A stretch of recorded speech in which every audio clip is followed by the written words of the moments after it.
Here question is find the HCF and LCM of 6, 72 and 120 using the prime factorization method।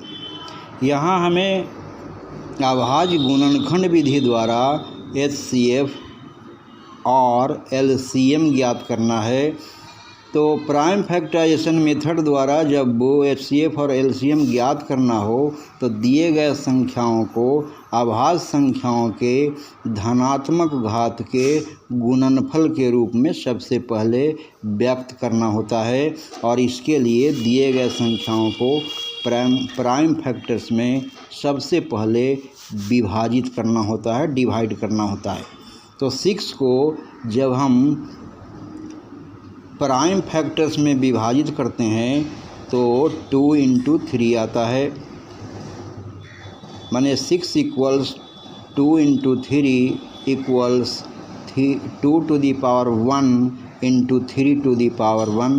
अब 72 को prime factors में divide करने पर 72 का लास्ट डिजिट 2 है, इट मीन्स 2 से डिवाइड होगा, और जब 2 से डिवाइड करेंगे 72 को तो 36 आता है।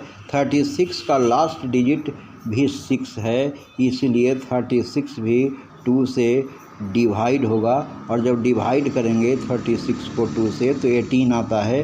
18 का लास्ट डिजिट भी 8 है, इट मीन्स 18 भी 2 से डिवाइड होगा। जब 18 को 2 से डिवाइड करते हैं तो 9 आता है।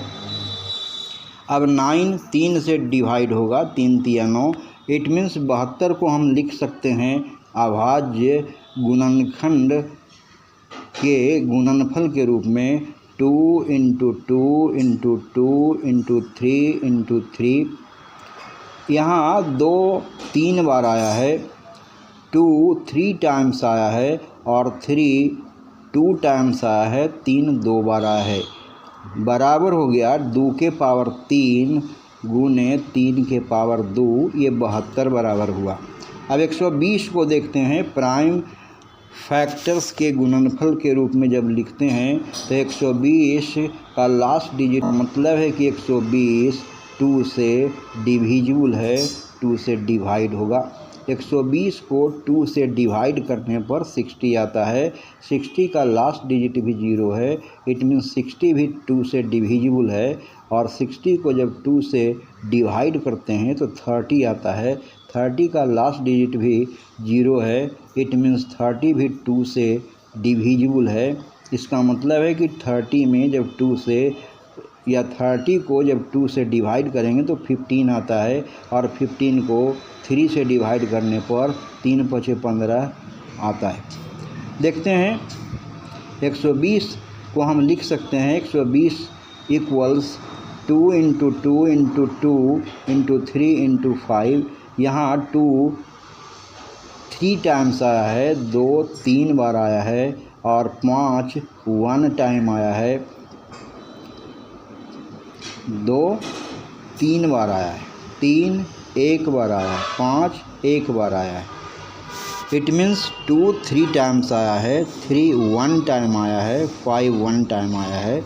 इसलिए 120 बराबर 2 to the power 3 × 3 to the power 1 × 5 to the power 1। जब HCF निकालना होता है हमें तो देखते हैं दिए गए संख्याओं में केवल कॉमन फैक्टर्स को हम लिखते हैं।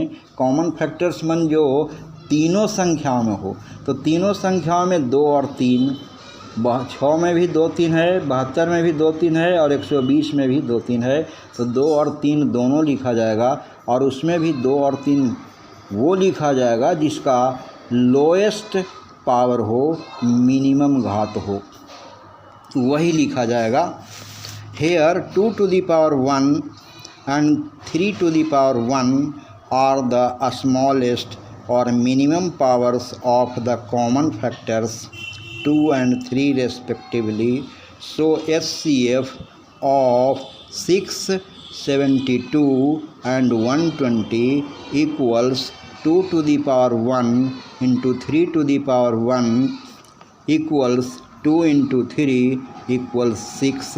आंसर अब एलसीएम जब निकालना होता है तो एलसीएम में प्रत्येक गुणनखंड को लिखना होता है, सभी गुणनखंड को लिखना होता है, तमाम गुणनखंड को लिखना होता है।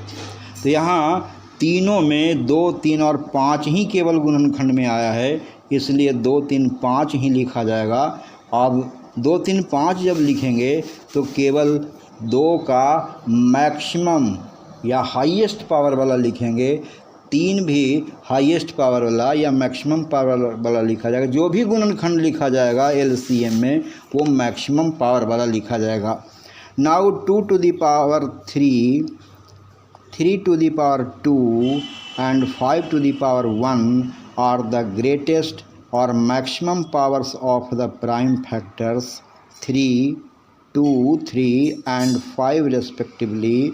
2, 3 and 5 respectively are in the 3 numbers 6, 72 and 120. So LCM of 6, 72 and 120 equals 2 to the power 3 into 3 to the power 2 into 5 to the power 1 equals 8 into 9 into 5 equals 360।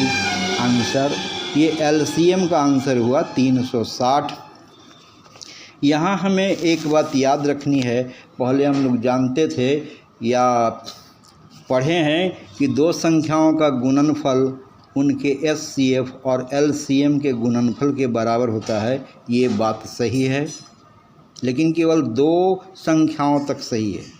याद रखना है कि द प्रोडक्ट ऑफ 3 नंबर्स, 3 संख्याओं का गुणनफल बराबर नहीं होता है उनके एचसीएफ और एलसीएम के गुणनफल के। धन्यवाद। Thank all of you very much.